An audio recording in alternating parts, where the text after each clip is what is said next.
Today's daf, today's daf yomi is Kesubos Samach Vav, Kesubos 66.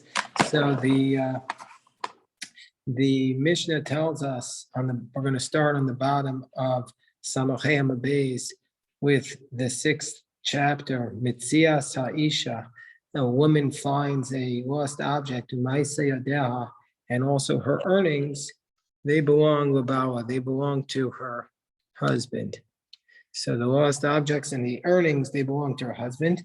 V'yerushasa, and let's say she inherits something, hu ochel peros bechayaha, he's able to consume the dividends of what she inherits while she is alive. Bushasa upegama, her humiliation, if she was humiliated or if she depreciated because somebody wounded her, and so then her value went down. She suffered a wound. She gets to keep it. She gets to keep it. Rabbi Yehuda ben Meseira says, "Bisman shebeseter, if this wound was concealed, then lashne chalakim, she gets 2/3, v'lo echad, and he gets 1/3. Ubisman shebegoloi, and if the wound is not concealed, lo shnei chalakim, then it's more of a loss for him. He gets 2/3, v'lo echad, and she gets 1/3. Shelo yinaseh miyad, his share is paid to him immediately. V'shelo, whereas her share, yilakach ben karka, she should purchase real estate with it, and then he gets the dividends and she keeps the principal. So the Gemara says, well, first of all, the Gemara says, why do we even need this Mishnah? My Kamashmoan, Tanina, didn't we already learn this Mishnah? We learned back on 46b, Ha'av Zakai Babito, the father has certain rights in his daughter's assets. Bikidusha, he has the right to betroth her. Bikasef, he has the right to her money. Hold on one second.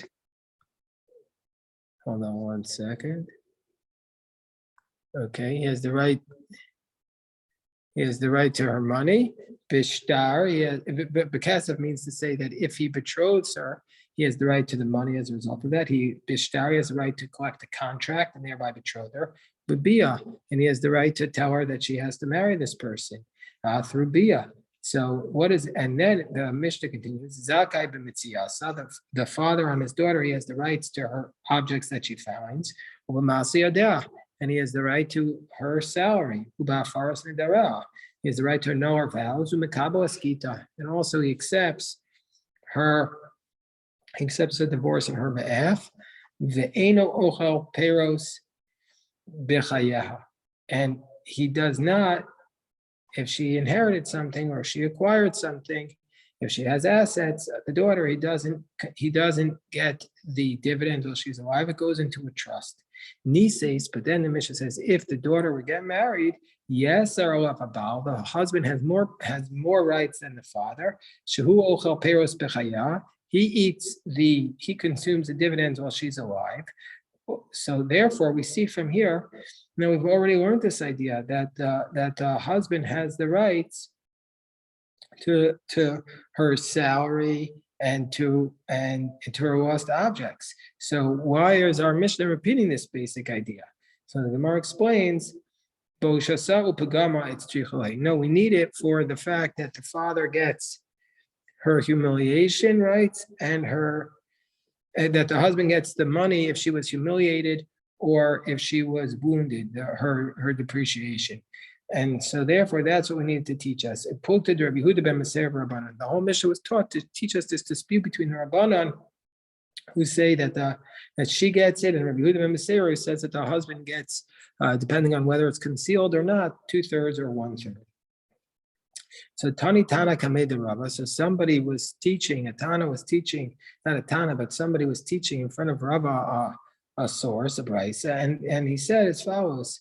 So when this Tana was teaching this source in front of Rava, not a Tana, I keep saying a Tana because Tana means to learn. So somebody was repeating the brisa was in front of Rava, and he said, Messias Isha la'atzma. It says that according to the Tana Kama of the brisa, a woman gets to keep the lost objects that she finds, which is contradicted by our Mishnah. Whereas Rabbi Akiva says labala. Rabbi Akiva is consistent with our Mishnah. Rabbi Akiva says the husband gets the lost objects. So Amar, so when this Tana said this in front of Rava said, Hashda Uma Hadafa. Rava says it can't be that Rabbi Akiva says this because if we say Hadafa is the extra money that she makes beyond her salary, just like the extra money, or on top of Samach Vav Amadal. The extra money where we say Demaisa Yadeh He.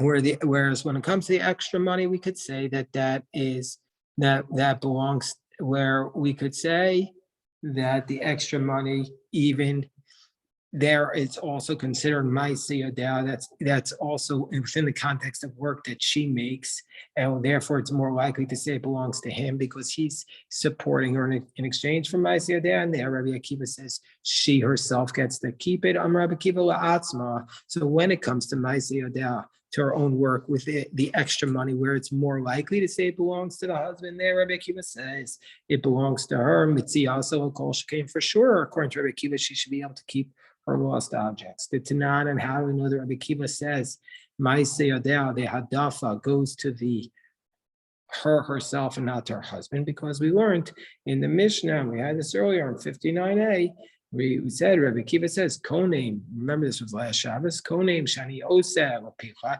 everything that I make is prohibited to you. Rabbi Akiva said, the Tanna Kama says, Einot Tzarech HaHafer.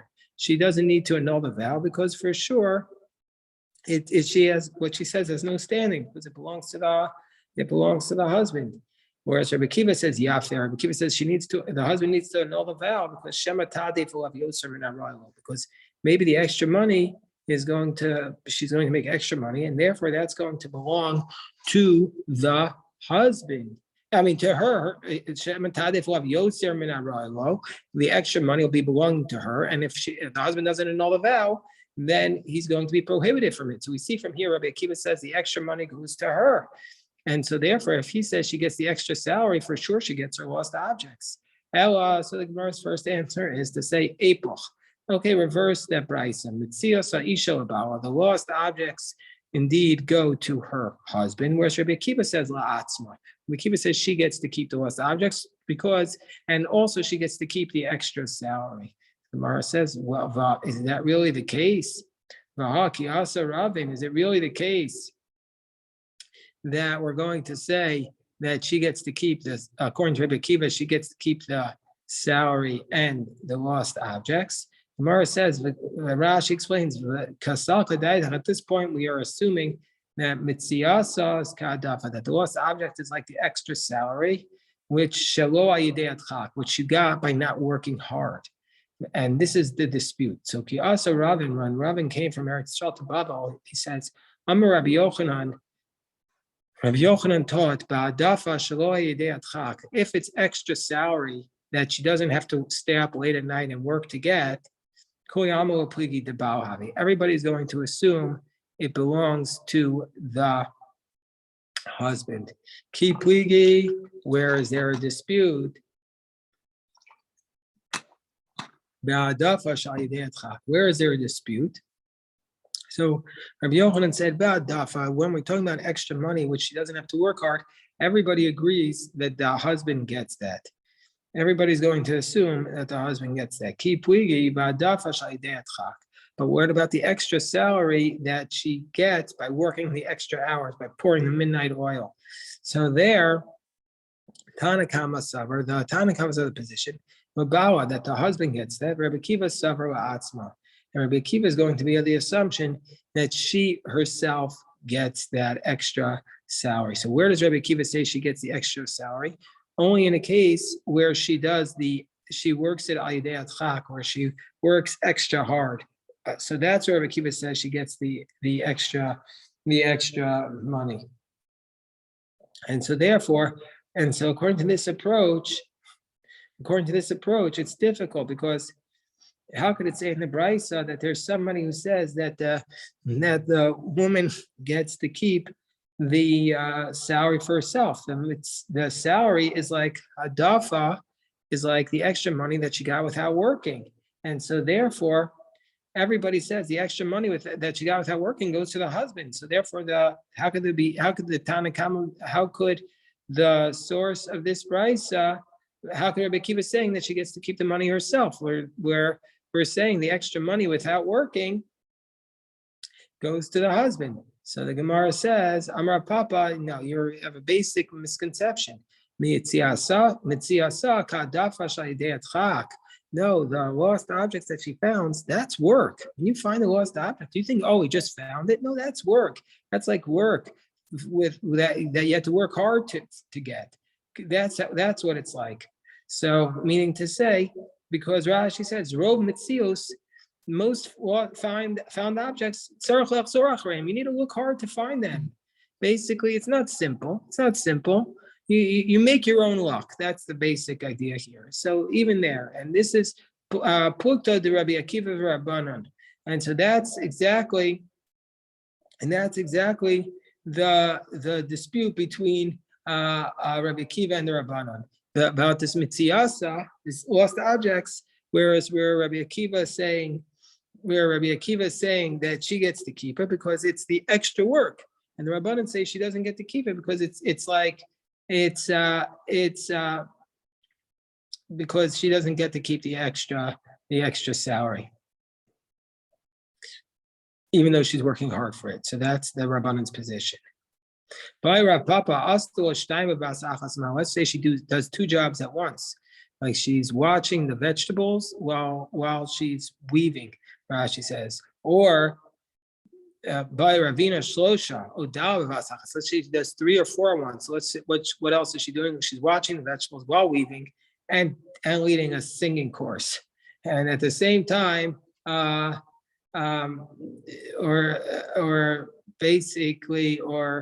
she's doing 3 or 4 things that's possible to do at once. So what will be the law there? Does she get to? Is it only the case that if she does? Is it the case that if she does 2 things at once, does she get to keep the second job, or do we say maybe it belongs to her husband because she's doing it during the time of work, and so therefore, that when we say that she gets that's only if it's not during the time of work. But when 2 people doing it, but when she's doing it at the same time, maybe it'll go to her husband. And then what about 3 or 4? Do we say when we say 2 jobs at once, that's not like extra work, and that belongs to her husband? When she does 3 or 4 at one time, then maybe she gets it. So that's the question the Gemara raises, and the Gemara leaves it unresolved. Says the Gemara, Busha Sa Upagama, she gets to keep the humiliation and depreciation. It starts off a little harsh. The Gemara says, B'yesh Susasa. What do you mean? She gets to keep? How can she get to keep the humiliation, cost, and depreciation? Let's say you embarrass somebody else's horse. Hachinami Dubai meaning to say, the question is not Rabbi Yehuda ben Beseira, who says that the husband gets a share of it. But why should the husband get any share of her humiliation? If you embarrass somebody's horse, you have to give the person the money for embarrassing his horse. Gemara says, wait 1 second. Sus bar boshes. So you're not going to have. He can't embarrass a horse. I know the horses have emotions, but you can't embarrass the horse. So rather, Gemara says, Ela rakak b'big doshel chaver. Let's say you spit on your friend's garment. Hachinami debayim meisal boshes. If you spit on your friend's garment, would you have to give him the humiliation cost? Here we're saying there's a fundamental difference between the humiliation cost when the act was done, not to the person who's getting the money. How can the husband collect the money when it was done on a different person? If we say, well, yeah, if we spit on somebody's garment and you have to pay him humiliation costs, let's say somebody spits and the spit reached the person, or you remove the head covering of a woman, have your talas or you removed his garment, then you have to pay him 400 zuz. But Papa qualified that. That's only if you spit on him. Big though, but if you spit on his garment, Potter, he's going to be exempt. So the Gemara says, yeah, well, there's a big difference between spitting on somebody's garment and spitting on somebody's wife. The big though, slays Yelusa. The garment, if somebody spits on his garment, then there's no the garment itself doesn't feel any humiliation. But Ishto, Isla Zivusa, the woman, we know will feel humiliation. Therefore, you have to pay her husband, according to Rabbi Yehuda Sarah, humiliation costs. Amar Ravino Ravashi Amiata Bish Ani Ben Tovim Dislu Zilasa Akul Ben Name Mishpacha Achinami Debayla Mason Lahu Boshes Lakol Ben Name Mishpacha. Let's say there was a ward of a family. He was poor, and the whole family would take care of him. And somebody embarrassed this poor person. They have to give money to the whole family because you embarrassed them. So the Gemara says, no. Hasam Lav Gufayu. There it's a different person entirely. He was just a member of their family, but he's a totally separate person. Hacha Ishto Gufe Have. A man's wife is his own body. Ishto Kagufo. A man and his wife are one body. And so therefore, if you embarrass the woman, you give it to the husband because he's like one with the wife. So according to Rabbi Sarah, she has to split the money with him because he's basically her. That's in a good marriage. What about if they don't get along? So that's a different question. Says the Mishnah, Haposek Ma'us L'chasno, a person who has to give money to his son-in-law. Let's say he has to give money to his son-in-law, Umeis Chasno, and then the son-in-law dies prior to the marriage, before he gave him the money. And now the brother of the son-in-law comes and he needs to do yibum with this woman. And he says, I want to get this money that you promised my brother. Amru Chachamim Yachol Sheyomar La'achicha Hayisi Rotza Litain. Says to you, you could say, I was willing to give this money to your brother, but to you, I don't want to give the money. And that's it. He doesn't have to give her. Pascha Nislo Alef Dinar. Let's say he says that he's going to bring as a dowry, she's going to bring in 1,000 dinarim. Hu posek kenegdan chamesh esrei mana. So if that's what she promises to bring in, so then we say that he has to also promise 15 mana, which is basically 1,000 dinar is the equivalent of 10 mana. That's what each mana is 100 dinar. So if she has to bring in 10 dinar, he has to promise her as a ksuba 15 dinar. Because the husband can do business with the dowry, and so therefore he has to promise to give her 15 dinar. And let's say she brought things that you need to evaluate, i.e. garments or stuff like that. Hu posek, he also has to give corresponding to them in the ksuba, pachos chomesh. Less than, I diminish them by 1/5, because I guess they're going to go down in value. Shum b'mana, let's say he brought in something that is a valuation of mana, and vishav mana, or something that's a valuation or is worth of mana, ein lo ela mana. Then he can only claim for mana. Shum b'mana, and he no senes.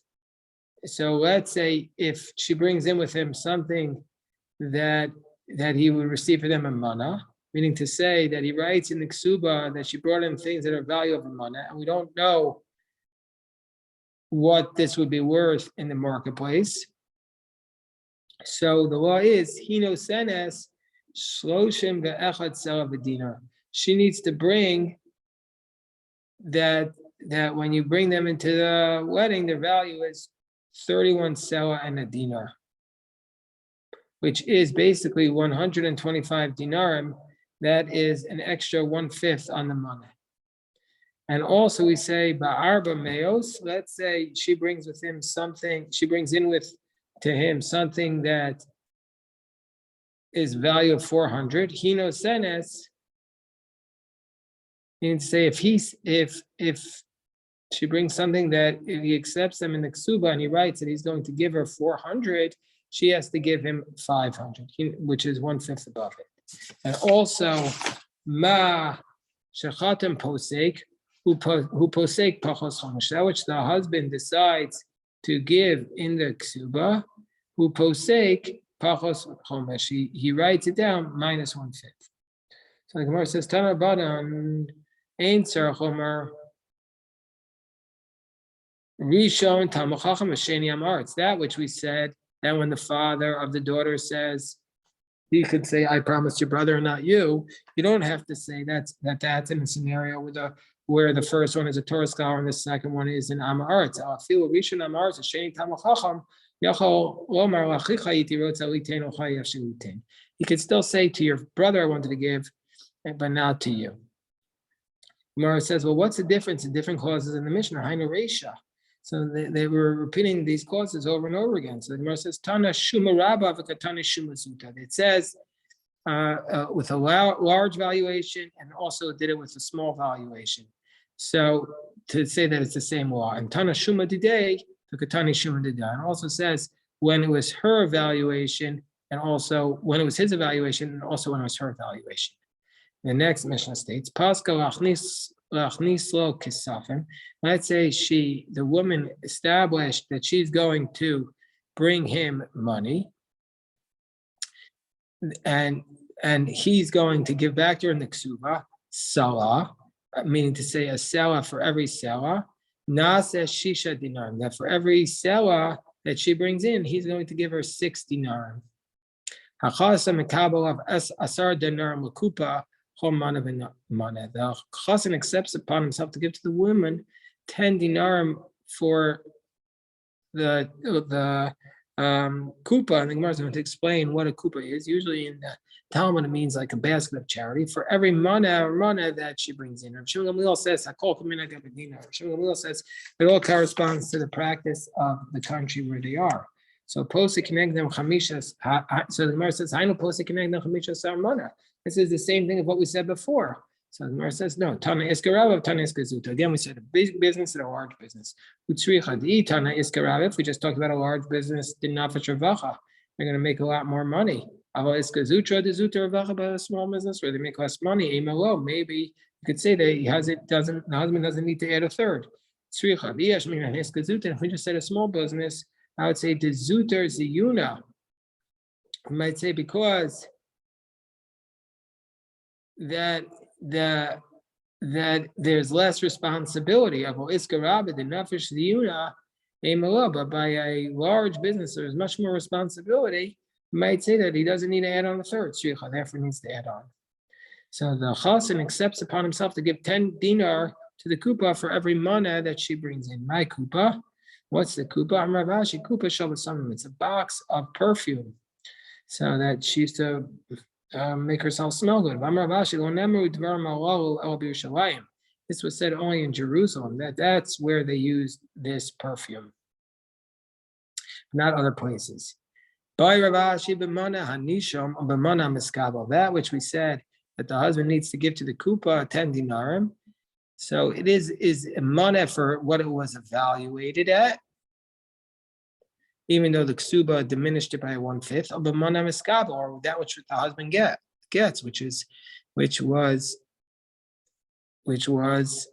basically more than that, meaning to say 1/5 less than the evaluation, which he has to pay back. So imtim solar mana miskabel yom rishon o kol yom v'yom. If you want to say that it was the mana that became diminished, meaning to say is that on the first day of the marriage, and she can use the money for besamim until it's out, or do we say, does he have to give this to her? Is it a one-time payment or every single day? And imtim solom or kol yom liyom, Shabbos Rishon, or kol Shabbos to Shabbos. Does he have to give it every week? And imtim solom or kol Shabbos for Shabbos, chodesh Rishon, or kol chodesh chodesh. Does he have to give it just the first month or every month?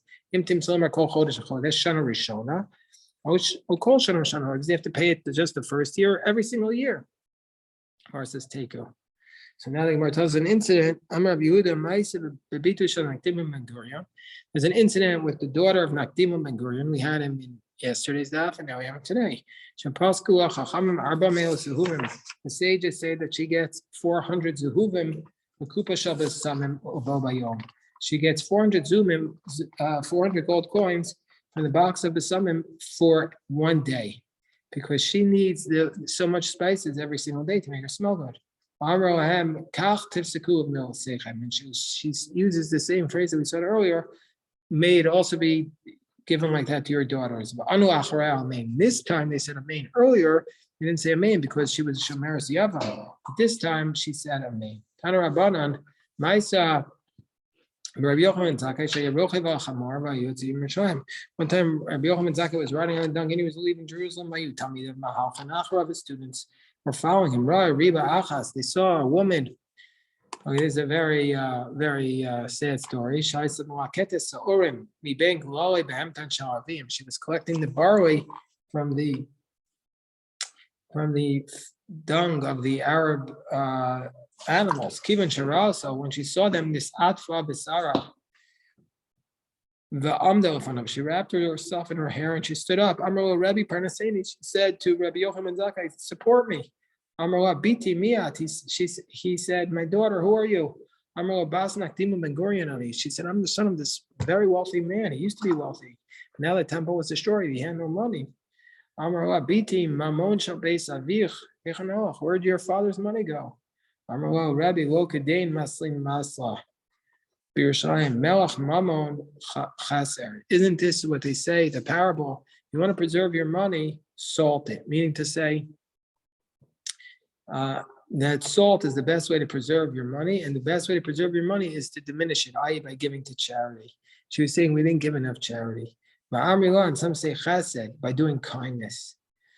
And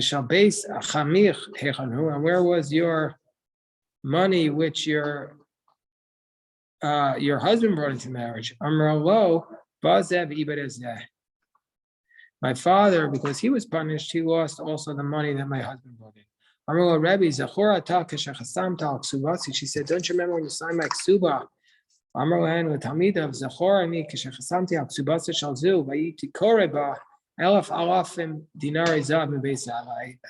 ksuba at her wedding, and it says she brought in thousands of the gold from her father's home, aside from her husband bringing stuff in. Rabbi Yochanan Zakkai cried and said, fortunately, he was when you do the will of God, no nation can rule over you. You don't do the will of God, that you're handed over into a low nation. Not only into the nation, even into the animals of that nation. Okay, we're going to make this Gemara sharper when we do it tomorrow, God willing, on Shabbos Kodesh. The Daf Yomi is at 6:20, and the Pirkei Avos is at 5:30. I wish everybody a good Shabbos.